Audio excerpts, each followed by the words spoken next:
falou de alotropia. É até um assunto que às vezes a gente dá lá no início do conteúdo de química, mas eu particularmente prefiro dar aqui nessa parte da matéria porque lá não influencia muito, ele acaba ficando um pouco solto. Então, o que é o estado alotrópico? É sempre que a gente tem uma substância, um elemento químico, que ele vai formar substâncias simples diferentes.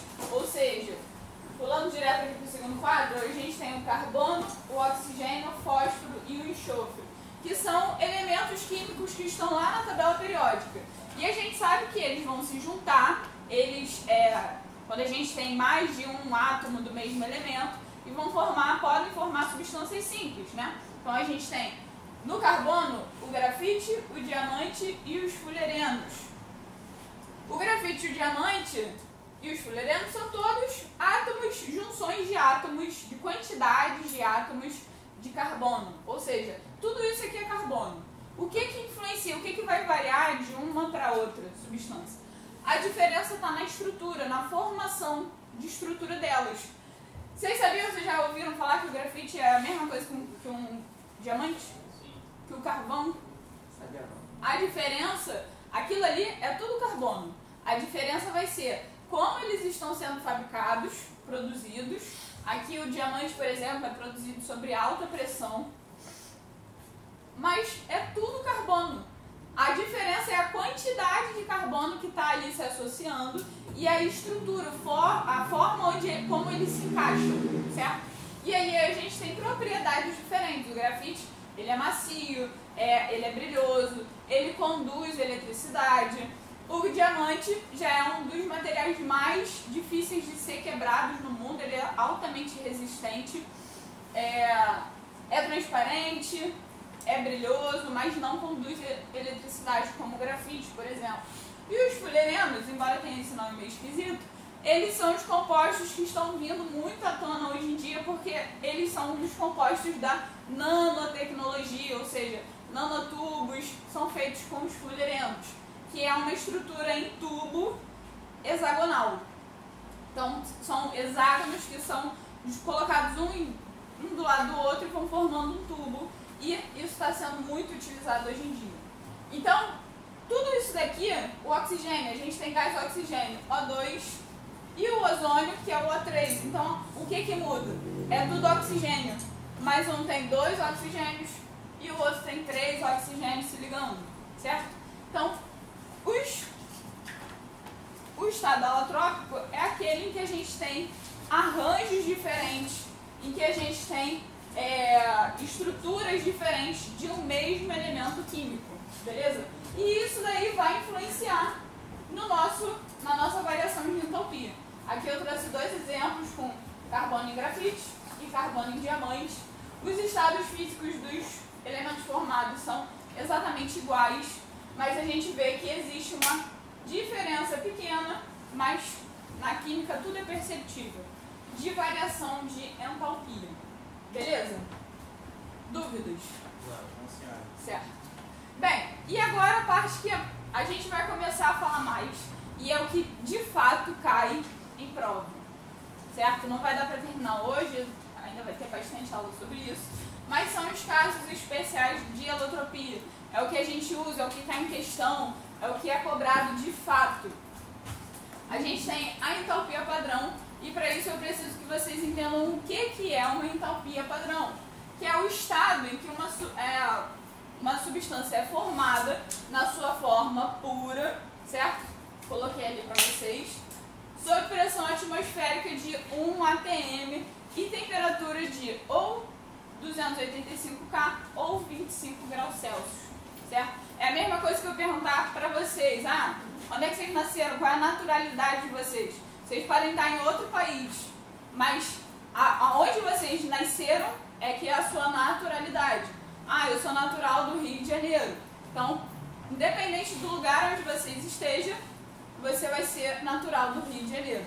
A mesma coisa aqui. O estado padrão é como ele é formado, ok? E essa energia, ela é tabelada. A gente não calcula, ela já é dada pra gente. Então, na termoquímica, nos estados especiais, eles sempre vão dar a entalpia padrão dos elementos, beleza? Aqui a gente tem exemplos, certo? Com base na entalpia de formação, por isso esse Fzinho aqui, entalpia padrão de formação, HF, e tem esse grauzinho aqui. Formação da água, formação do gás carbônico, aí, e formação do óxido nítrico. Então a gente tem, ó, as variações de ΔHF, certo? Por enquanto, sem contas.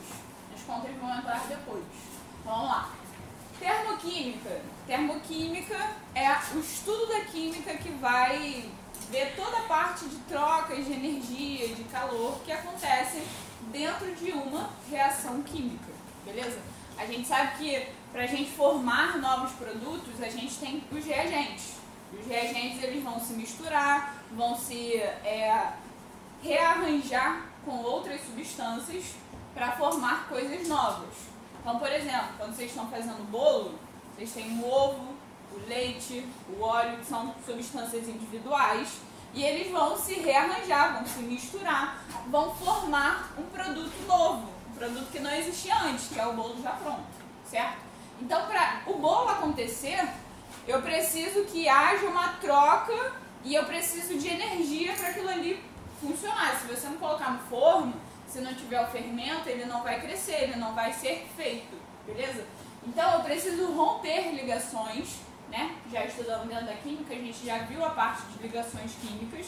A gente sabe que as substâncias, elas estão unidas através de ligações químicas, sejam ligações iônicas, sejam covalentes, sejam ligações metálicas, isso daí vai variar. Mas pra gente aqui não importa qual é o tipo de ligação, só importa que para eu formar substâncias novas, as substâncias dos reagentes elas vão ter as suas ligações rompidas. E aí quando a gente rompe uma ligação, a gente está tendo troca de energia, a gente tem que estar tendo gasto, certo? E aí é isso que a gente vai ver. Dentro dessa, fazendo de forma bem resumida, o que a gente viu na aula de ontem, o pessoal que estava lá em Santa Cruz, a gente estudou reações exotérmicas e reações endotérmicas. Qual vai ser a diferença? A diferença é que na reação exotérmica a gente vai ter liberação de energia. Então quando a gente está colocando calor para fora, aquela reação ela vai estar liberando, ela vai estar ficando quente.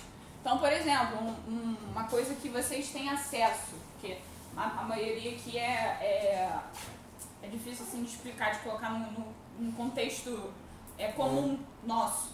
Quem já usou diabo verde em casa? Quem já? Já? É um produto para desentupir ralo, pia, banheiro. Se você coloca ele na água, quem já usou aí para desentupir vaso, se você coloca ele na água, é uma substância muito corrosiva e é uma substância que ela é altamente exotérmica. Ela vai liberar gás, então você sente o cheiro, é um produto forte, você sente o cheiro, e ela também vai ficar quente. Então quem estiver em casa, coloca só um pouquinho dentro de um copo de vidro, vocês vão ver que aquela água do copo de vidro vai ficar quente. Então isso quer dizer que ela está liberando calor. Já as reações endotérmicas, elas vão fazer o contrário. Elas precisam do calor para acontecer. Então preciso dar calor para aquela reação acontecer. Como um exemplo disso, prático. Você coloca água no fogo para ela começar a ferver. Se você não der fogo para a água, ela não vai começar a borbulhar. Então ela precisa de calor, ela precisa absorver ali o calor para a água começar a borbulhar, entrar em ebulição, beleza? Então essa é a diferença entre os dois tipos de reação. Colocando isso em um gráfico, né? Aqui a gente tem CR, que é o caminho da reação, que é o que? Reagente se transformando em produto, certo? Que também vai variar com o tempo, que a gente precisa, ela vai sendo ocorrida ao passar do tempo. Então, às vezes, o gráfico vem que, em vez de caminho da reação, tem tempo. E aqui, a entalpia, que é essa energia que a gente vai estar calculando. Então, a termoquímica, ela vai calcular a variação de energia que acontece entre reagentes e produtos. Então, a energia é a variação que acontece na reação. Então, ó, se a gente tem uma reação exotérmica, ela vai ter o ΔH, que é a variação de energia. Esse delta, não sei se vocês já viram em física ou em alguma, ou se lembram, mas é a primeira vez que a gente está escrevendo, então delta sempre significa variação, tá? Então variação de H é entalpia, e entalpia é essa energia que a gente vai estar calculando. Então delta H, variação de energia, é negativo, reação exotérmica. Professora, como é que eu acho, qual é o cálculo que eu tenho que fazer para achar delta H? O delta H, ele é essa expressão aqui, sempre final menos inicial. Numa reação, falando de reação, o que é o final? O final é o meu produto. Então, delta é HP, tá? Entalpia dos produtos, menos entalpia dos reagentes, tá? Reagentes são o início da reação, então final menos início. Qualquer variação de alguma coisa, variação de tempo, variação de distância, variação de entalpia, é sempre final menos inicial. Então se o meu final é o produto, HP, e o meu inicial é o reagente, HR. Então delta H é igual a HP menos HR. E é assim que a gente vai descobrir se o resultado vai ser negativo ou se ele vai ser positivo. Beleza? Aqui a gente tem um gráficozinho para ver como que essa reação está acontecendo. No gráfico de reação exotérmica, como ele tem que estar negativo no final, né, a variação final, o meu produto ele tem que ter entalpia menor do que o meu reagente, certo? E aí eu tenho resultado negativo. Já na endotérmica, como ele tem que ser positivo, o meu produto, a energia do meu produto é maior do que a do meu reagente. Beleza? Dúvidas até agora? Claro? Beleza. Depois a gente vai fazer uns exercícios pra gente treinar isso aí. Bem, segundo, aí dando continuidade, isso tudo foi o que a gente viu ontem, tá de forma bem mais explicada, bem mais amplificada para vocês entenderem bem. Tem exercício que a gente fez, depois quando vocês estiverem fazendo, vendo de novo a aula, vejam na cronologia para pegar toda essa explicação aqui. Isso aqui foi bem resumido. E aí, continuando, o que a gente precisa ver dentro da termoquímica também? Equação termoquímica. Essa equação é uma equação normal, uma reação normal. Só que, como na termoquímica tudo vai fazer diferença, estado físico, temperatura, pressão, tudo isso tem que estar sendo indicado na reação para a gente avaliar. E vocês vão ver como que qualquer coisinha diferente vai ter variação da entalpia, vai ter variação desses valores. Então aqui, ó, a gente tem reações iguais não, muito parecidas, muito próximas. E aí a gente vê a diferença de ΔH que está acontecendo entre elas. Então eu tenho, ó, hidrogênio gasoso com hidrogênio com oxigênio gasoso que está formando água no estado gasoso. Então eu tenho um gasto, uma variação de entalpia que é menos 241. Aqui embaixo eu já tenho, ó, quantidades diferentes das substâncias, embora elas sejam iguais e vão formar uma substância igual também, a gente vê que a quantidade está sendo variada e o estado físico também está variando, o estado físico final. Então, olha a diferença. Para eu formar água gasosa, eu tenho ΔH menos 241,82 kJ, que é a unidade de medida que a gente calcula.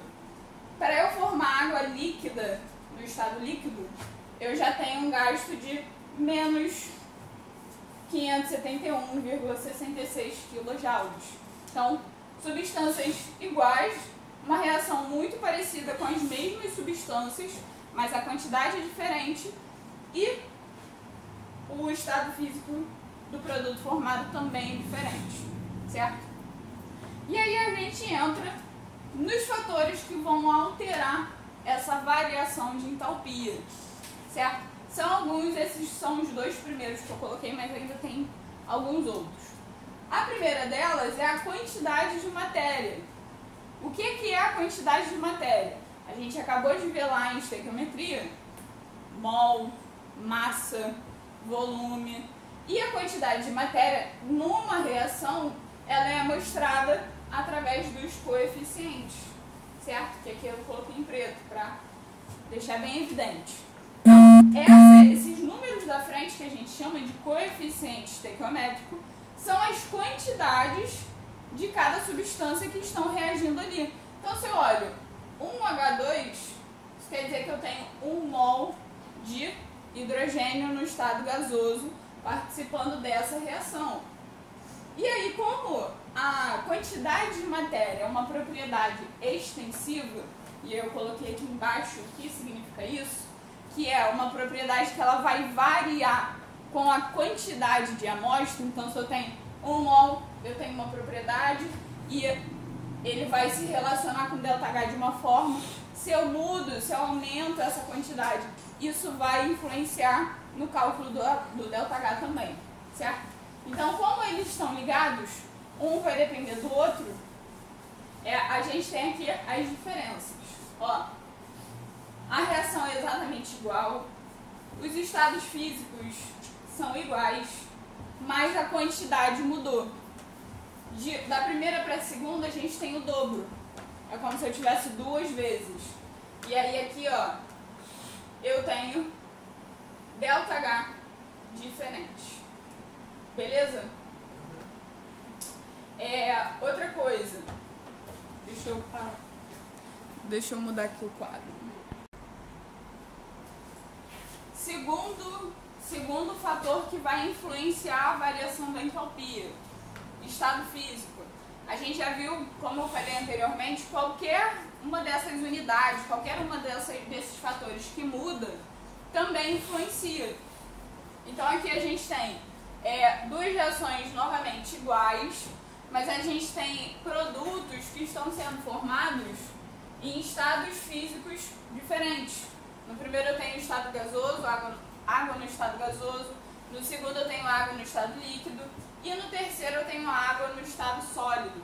Então são os 3 tipos de matéria que a gente trabalha. E aí a gente vai ver que a variação de entalpia ela vai sendo alterada, certo? E aí eu quero que vocês prestem atenção. A gente está trabalhando com uma entalpia negativa. Isso quer dizer o quê? Que o processo é exotérmico, beleza? Ele está liberando energia. E quando a gente está com um número negativo, isso vai influenciar aqui embaixo. Não sei se vocês repararam. Porque parece que 292 é maior do que 241, certo? Só que como a gente está trabalhando com números negativos, é o contrário. 241 é maior do que 292, certo? Então, por isso, no estado sólido, a gente precisa de menos energia do que o estado líquido, e do estado líquido menos energia do que para o estado gasoso.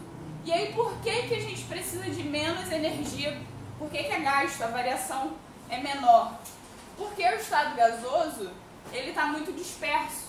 A gente tem muita movimentação, então para a gente estabilizar aquilo ali e ele ser formado, a gente precisa de mais energia para conformar, para o rearranjo de 2 gases formarem uma estrutura maior, que é a da H2O, certo? No estado sólido, a gente já tem uma estrutura fixa. Então é mais fácil da gente trabalhar e a gente precisa de menos energia para desfazer e formar um estado sólido, certo? É mais fácil trabalhar com a estabilidade. Então, trabalhar com sólido é mais fácil do que trabalhar com líquido, e trabalhar com líquido é mais fácil do que com gasoso. E isso é representado pelas variações de ΔH. Beleza, pessoal?